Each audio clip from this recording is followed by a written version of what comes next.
বাজার আদম আলাইহিস সালাতু ওয়াস সালামকে সৃষ্টি করে সবকিছুর অনুমতি দিলেন, কিন্তু একটি বৃক্ষের নিচে যাওয়া আল্লাহ নিষেধ করলেন, বৃক্ষের নিচে যাবে না। বাজারে তারপরেও তিনি গেলেন, খেলেন। এখন অনেকেই এই আয়াতের দ্বারা যুক্তি দেন, দলিল দেন নবীদেরও ভুল আছে, আদম আলাইহিস সালাম ভুল করলেন। অথচ আহলে সুন্নাত ওয়াল জামাতের আকীদা হলো নবীরা মাসুম, নবীদের কোনো গুনাহ নেই। সুবহানাল্লাহ। আমাদের আকীদা কি? সব নবী রাসূল মাসুম, নিষ্পাপ, নবীদের কোনো গুনাহ নাই। কোনো গুনাহগার মানুষকে আল্লাহ নবী বানায় না, কথা কয় না। আর কোনো গুনাহগার নবী হইতে পারে না। তাহলে সব নবীরা মাসুম, নিষ্পাপ। বলেন, সব নবীরা নিষ্পাপ। অনেকেই কয় আদম আলাইহিস সালাম ভুল করছে। আচ্ছা, ভুল কাহাকে বলে? ভুল বলা হয় দুনিয়া, আমল দুনিয়া। আমল দুনিয়ায় আমলের হিসাবে বিবেচিত হবে জান্নাত আর জাহান্নাম। দুনিয়ায় কোনো কাজ করলে, ভুল করলে ভুল, ভালো করলে কথা হয় না। আচ্ছা, জান্নাতে কি কোনো ভুল টুল আছে? জান্নাতে কোনো গুনাহ আছে? জান্নাতে কোনো আমল আছে? জান্নাতে কোনো আমল নাই, কোনো গুনাহ নাই, জান্নাতে কোনো কাজ নাই। তো জান্নাতে ভুল কিসের? আমি কি বুঝাইতে পারছি জিনিসটা? জান্নাতে ভুল কিসের? জান্নাতে যা ইচ্ছে তাই করবে। মন চাইতেছে এই মেয়েটা পছন্দ, ধরবে, আল্লাহ সুবহানাহু ওয়া তাআলা চতুর্দিকে নূরের পর্দা ফেলায় দিবেন। দুনিয়া একটা মেয়ে ধরেন তো, কথা কয় না। যদি সবচেয়ে বড় হুজুরও ধরে, তাও কি করবো? আপনারই এই কাম, কথা কয় না। দেখতে আপনাকে এত ভালো, আপনার এই কাম। সাধারণ মানুষরে তাও সে কয়েকটা মারতো, হুজুর যদি কাম করে দুইটা বেশি মারবে, কথা কয় না রে।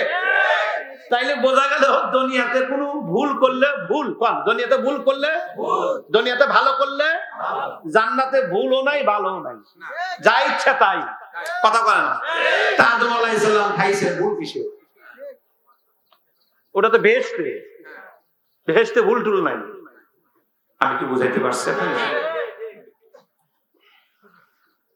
তাহলে বোঝা গেল বেহেশতে ছিলাম, এসেছি দুনিয়ায়। তাহলে পরিষ্কার আমাদের দুনিয়া বাড়ি নয়, আমাদের আসল বাড়ি জান্নাত।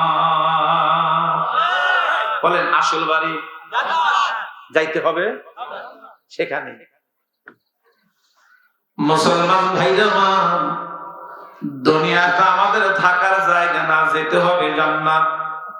এখন প্রশ্ন হলো, হুজুর জান্নাতে আমরা কিভাবে যাব, কেমনে যাব? বলে, জান্নাতে যাওয়ার জন্য শর্ত হলো দুইটা। যাদের মধ্যে দুইটা আমল পাওয়া যাবে বাজারে, তারাই হবে জান্নাতের মেহমান। আমি জিজ্ঞাসা করতে চাই, জবান খুলে বলেন তো বাবা, জান্নাতে যাওয়া আমাদের দরকার আছে না না? এতটুকু ওয়াজ। যদি আল্লাহর জান্নাতে যাইতে চান, বাজারের শর্ত হলো দুইটা। যদি বলেন কয়টা? এই দুইটা গুণ, দুইটা বিষয় যার মধ্যে থাকবে তিনি জান্নাতে যাবেন। এক নম্বর, আল্লাযীনা আমানু,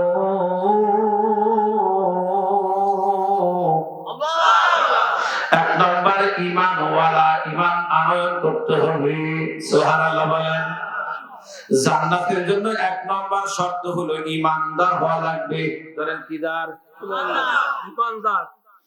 দুই নম্বর, ওয়া আমিলুস সালিহাত, দুই নম্বর নেক আমল করতে হবে। এক নম্বরে ঈমানদার হওয়া লাগবে, দুই নম্বর নেক আমল করতে হবে। তাহলে বোঝা যায় আমলহীন ভালো কাজ আল্লাহর কাছে গ্রহণযোগ্য নয়। কথাটা ভালো করে বুঝেন। আমল ঈমানহীন, ঈমানহীন, বলেন বলেন, ঈমানহীন ভালো কাজ আল্লাহর কাছে গ্রহণযোগ্য না। এই জন্য কাফের যত ভালো কাজই করুক, কাফের কি খ্রিস্টান, ইয়াহুদ, নাসারা যত ভালো কাজ করুক, যাদের ঈমান নাই, ওই ভালো কাজ আল্লাহর কাছে গ্রহণযোগ্য না। তবে ন্যূনতম দুনিয়ায় তাদেরকে কিছু দিয়ে দেন রহমানুর রহিম হিসাবে, যে ভালো কাজটা করছে এই বরকতে কিছু দিয়ে দিই। আমার কথা মানে বোঝেননি? তাহলে বোঝা গেল ঈমানহীন, ঈমান ব্যতিরেকে ভালো কাজ আল্লাহর কাছে গ্রহণযোগ্য নয়। তাহলে ভালো কাজ করতে হলে আগে কি লাগবে? ঈমানদার হওয়া লাগবে। এরপরে নাই আপনার সাবজেক্ট হলো ভালো কাজ, নেক আমল। বলেন কি আমল? যদি নেক আমল করতে চান, নেক আমলের 3টা শর্ত। এই 3 শর্তে যারা নেক আমল করে এদেরটা আল্লাহর কাছে গ্রহণযোগ্য। আপনি ঈমানও আনছেন, আপনি ঈমান আনয়ন করছেন, আপনি 6 বস্তুর উপরে ঈমান আনছেন। ঈমান আনার পরে যদি আপনার নেক আমল শুরু করেন, নেক আমলও খুব করছেন আপনি, কিন্তু 3টি সিফাত নাই, 3টা গুণ নাই, ও আমল আল্লাহর কাছে গ্রহণ। কথাটা খুব ভালো করে বুঝবেন। কিন্তু আপনি ঈমান আনেননি কিন্তু ভালো কাজ করেন, তাও গ্রহণযোগ্য না। আপনি ঈমান আনছেন কিন্তু পরে নেক আমলও করেন, কিন্তু আমলের মধ্যে 3টা গুণ নাই, তাও গ্রহণযোগ্য না। বলেন তো সাবজেক্টটা সহজ না কঠিন?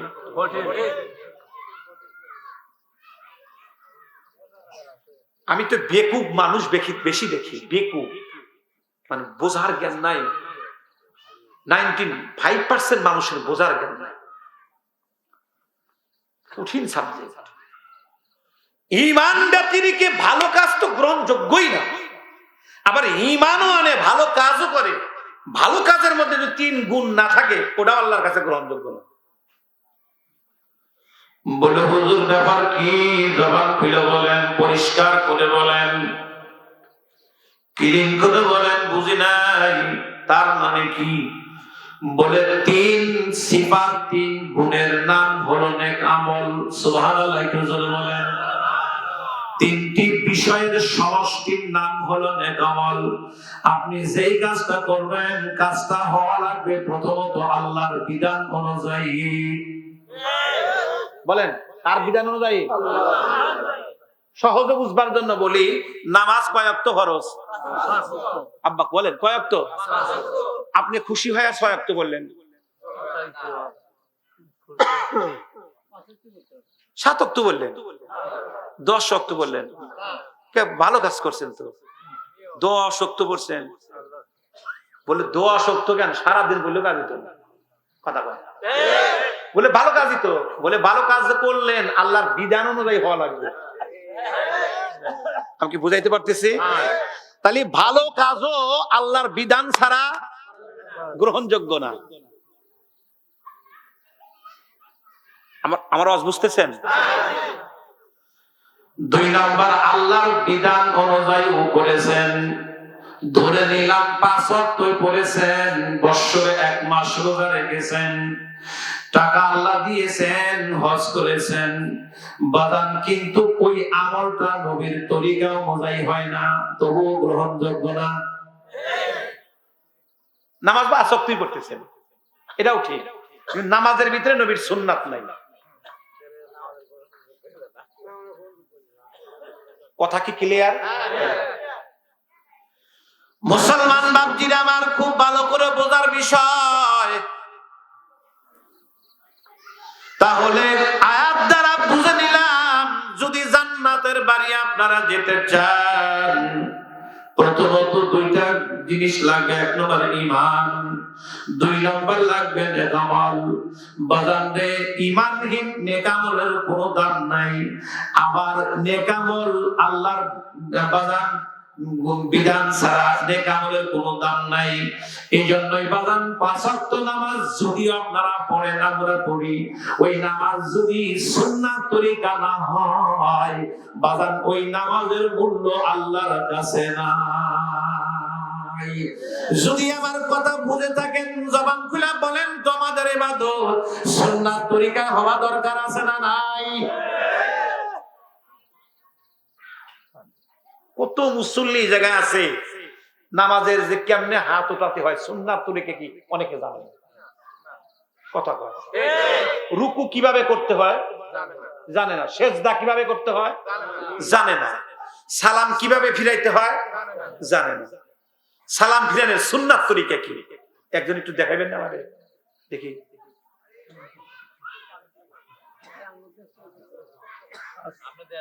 আসসালামু আলাইকুম ওয়া রাহমাতুল্লাহ। কোনোদিনও না। আসসালামু আলাইকুম। আর কে? এত সাহস করে বলছে, আলহামদুলিল্লাহ, আপনাকে ধন্যবাদ। সাহস করে বল, হোক আর না হোক, সাহস করে বলছেন। হ্যাঁ বলেন। এতক্ষণ শুনি না। আর কে দেখেন, কতদিন হলো নামাজ পড়ি অত সেটা জানি না। সুন্নাত তরিকায় সালাম ফিরানোর সুন্নাত তরিকা হলো এখান থেকে শুরু হবে, আসসালামু আলাইকুম ওয়া রাহমাতুল্লাহ। ওয়া রাহমাতুল্লাহ দেখে মুখটা ঘুরবে, নজরটা কাঁধের উপরে থাকবে এবং খুব খেয়াল করবেন। কিন্তু এখান থেকে অনেকে সালাম ফিরানোর সিস্টেম কি, মানে অনেকে বলতে বলতে শুরু করে অথবা অনেকে ঘুরাইয়া শুরু করে, আসসালামু আলাইকুম ওয়া রাহমাতুল্লাহ, কথা কয় না। অথবা কিভাবে শুরু করে, আসসালামু আলাইকুম ওয়া রাহমাতুল্লাহ। আর সুন্নাত তরিকা এখান থেকে শুরু, আসসালামু আলাইকুম ওয়া রাহমাতুল্লাহ। ডাইনেরটা একটু লম্বা করা সুন্নাত, আওয়াজটা লম্বা করা। এই জায়গায় অনেকের একটা মাসালা ভুল হয়, মনে মনে খেয়াল করা আমার ডাইনে যে মুসল্লি গুলো আছে তাদেরকে ছাড়ান, অথবা ফেরেশতা যে নিচ্ছেন, আর ইমাম যদি ডাইনে থাকে ইমামের দিকেও নিয়াত করা যে তাদেরকে আমি সালাম দিচ্ছি। এই নিয়াতটা সুন্নাত। এই খেয়াল তো দিলের মধ্যে অনেকে নাই, কথা কয় না। তাহলে দেখেন আবার শুরু করবেন কেমনে, এখান থেকে চেহারাটা ঘুরাবেন, আবার সোজাসুজি নিয়ে আসবেন। তাই কই যাও, হ্যাঁ তোমাকে শেখা আরো বেশি দরকার। আবার এখান থেকে চেহারাটা ঘুরাবেন সরাসরি এভাবে, এখানে আবার এখানে শুরু, আসসালামু আলাইকুম ওয়া রাহমাতুল্লাহ। তবে বামের আওয়াজটা একটু খাটো করা সুন্নাত। সুবহানাল্লাহ।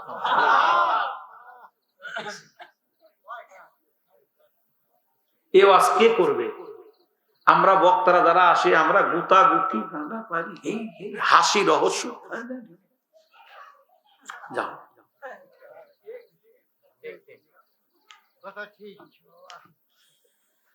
আরে অথচ কোরআনের মাহফিল একটা মাসআলা যদি আমি শিখিয়ে দিতে পারি আর একজন যদি আমল করে, আল্লাহ পাক আমাকে মাফ করে দিবেন। কত কত গুরুত্ব। আমলের কোনো খবর নাই, শেখার কোনো ইচ্ছা নাই। এই অবস্থায় কত মানুষ মরে এই জায়গায় যাইতেছে, অহরহ মানুষ মরতেছে,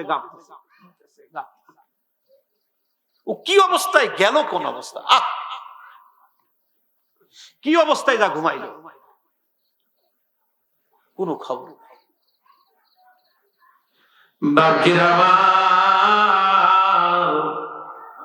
সুন্নাতের অনেক বড় দাম।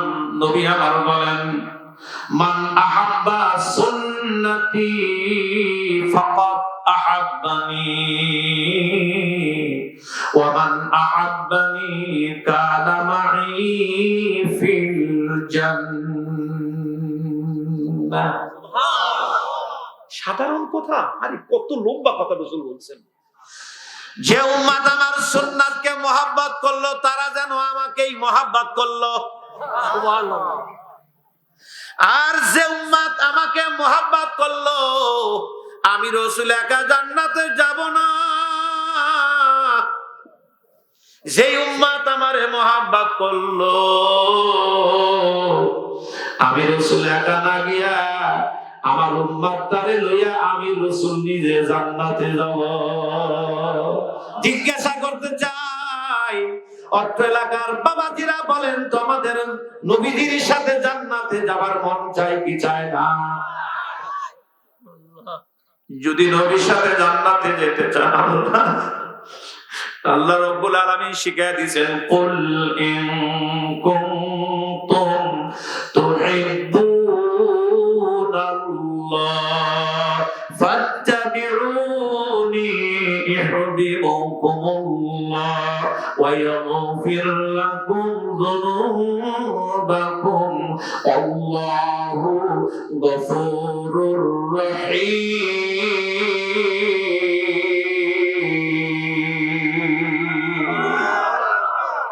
পরিষ্কার আয়াত। নবীর সুন্নাত ব্যতিরেকে কোনো আমল গ্রহণযোগ্য না। যদি বলি নামাজের মধ্যে হাত উঠানের নিয়ম পদ্ধতি কি, সুন্নাত তরিকা কি, অনেকেই জানে না। আছে না এরকম? একজন একটু দেখান তো কেমনি করে হাত উঠাইতে হয় সুন্নাত তরিকা।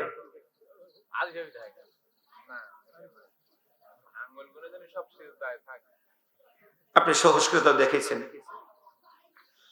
মুসলমান ভাইরা আমার, সুন্নাত তরিকা হলো নামাজের ভিতরে আঙ্গুলের 3 অবস্থা।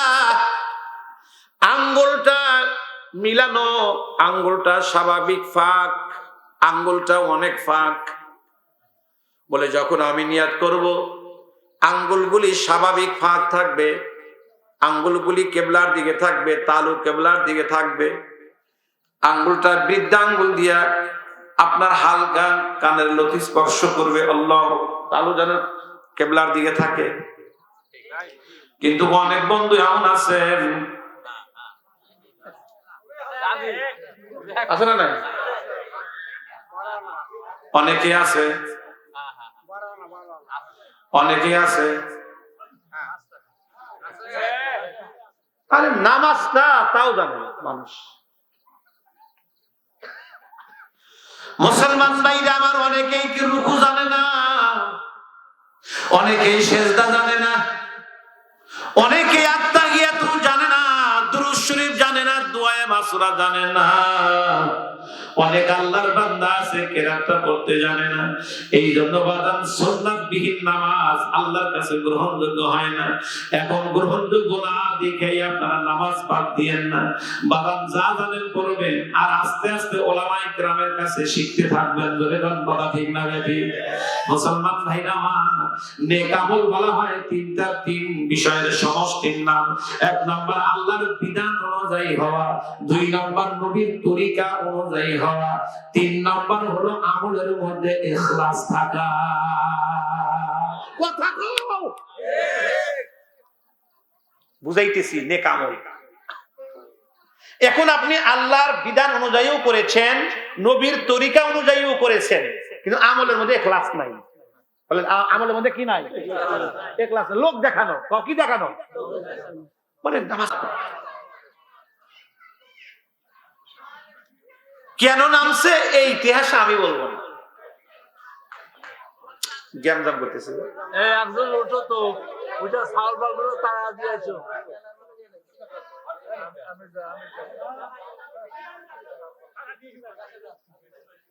জি, আমাদের এলাকা অনেক রসুলপুরে ভাইরা আছে, আমার আসে নাই দিয়ে একজন, কয়জন আছে হাত উঠান দেখি। আলহামদুলিল্লাহ। এই বাবারা এই ঘোরাফেরা করেন, আপনারা বসে যান।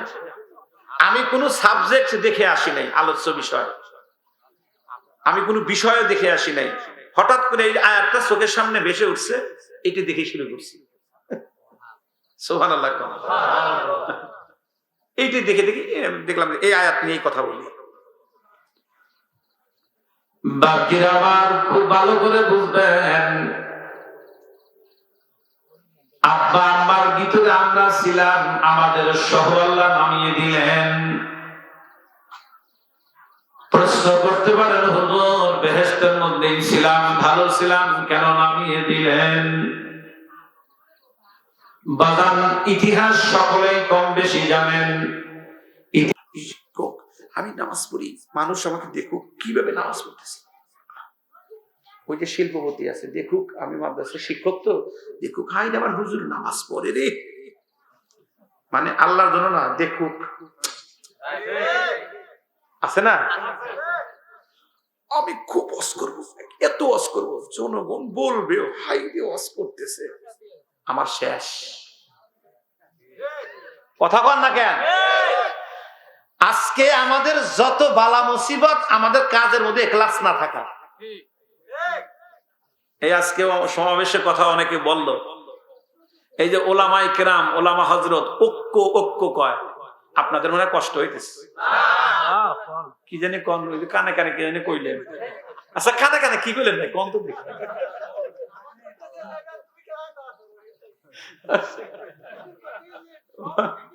মাশাআল্লাহ না দেখাইলাম না এখন যদি পুরা নামাজ দেখাইতেছে তাহলে অজৈব না নে তারপরে দেখাবো না ইনশাআল্লাহ যাওয়ার সময় একটু দেখাই যাবো কি কন তাহলে ভালো হইবে না আমরা যে মোনাজাত করি মোনাজাত সুন্নাত তরিকায় হয় না একজন দেখান তো মোনাজাতের সুন্নাত তরিকা কি দেখি আলী সাহেব কি দেখে হাত ওঠানোর সুন্নাত তরিকা তো সাহস করে দেখাইছে আপনার আর একজন দেখান তো দেখি মোনাজাতের মানে হাত ওঠানোর সুন্নাত তরিকা কি হ্যাঁ আর কে আছেন হাত উঠানের সুন্নাত তরিকা হলো তালুটা উপর দিকে থাকবে কোন দিকে থাকবে হাতটা বুক বরাবর এই মাঝখানে একটু স্বাভাবিক ফাঁক কথা কয় না মাঝখানে তালুটা আসমানের দিকে আর হাতটা থাকবে সিনা বরাবর বুক বরাবর অনেকেই আছে দড়ি পাকায় কথা কয় না আছে না আবার অনেকেই আছে অনেকে আছে যে হিন্দুরা যে অনেকে আছে কোন মোনাজাতটা করে হ্যাঁ সুন্নাত তরিকা হয় না কত জানার বিষয় আমাদের রয়ে গেছে মুসলমান ভাইরা আমার সবচাইতে বড় যে প্রবলেম সবচাইতে মারাত্মক যে বিষয়টা আমার কাছে মনে হয় আমাদের কাজের ভিতরে ইখলাস অধিকাংশ নাই আমল আল্লাহর বিধান অনুযায়ীও আছে সুন্নাত তরিকায়ও আছে কিন্তু তৃতীয় নম্বরের কাছে আমরা ধরা আপনাদেরকে বাদ দিলাম আমরা অধিকাংশ আলেমরাই ধরা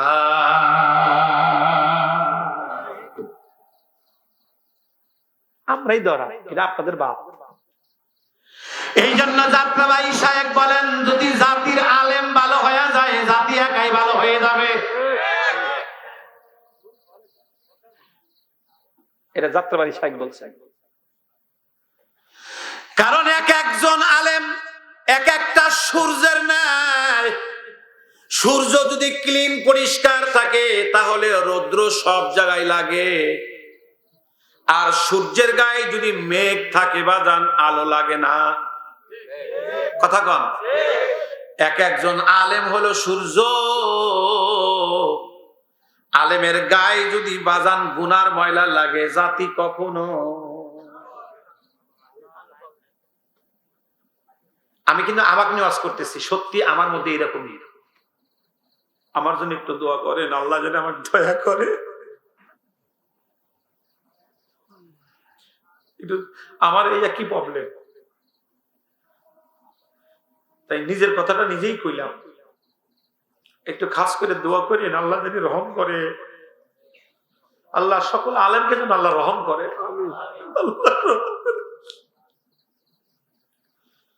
লোভ সকলের সিনার মধ্যে আমাদের লোভ এমনি এমনি এসে যায় লোভ তাম দেশের মধ্যে ঐক্যের মিছিল হুজুররা ঐক্য হয় না ঐক্য হয় না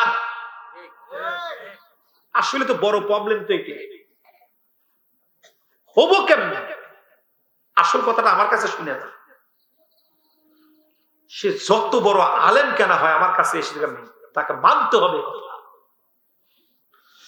ঐক্য কেমনে হবে বাবা আজকে স্বাধীনতার পর থেকে নিয়ে প্রায় 54 বছর হলো দেশটা স্বাধীন এক নয় দুই নয় প্রায় 54 বছর হলো দেশটাকে স্বাধীন করলাম স্বাধীন করার পরে এদেশে টুপিওয়ালার কোনো অভাব নাই তবলিগ জামাতের অভাব নাই পীর মুরিদির অভাব নাই ইমামের অভাব নাই ছাত্রের অভাব নাই হুজুরের অভাব নাই শিক্ষকের অভাব নাই ভালো মানুষের অভাব নাই কিন্তু ভালো মানুষ দ্বারা দেশ পরিচালনা হয় না, বরঞ্চ সবচাইতে যেটা বোকাটে তার দ্বারা হয়। কারণ কি?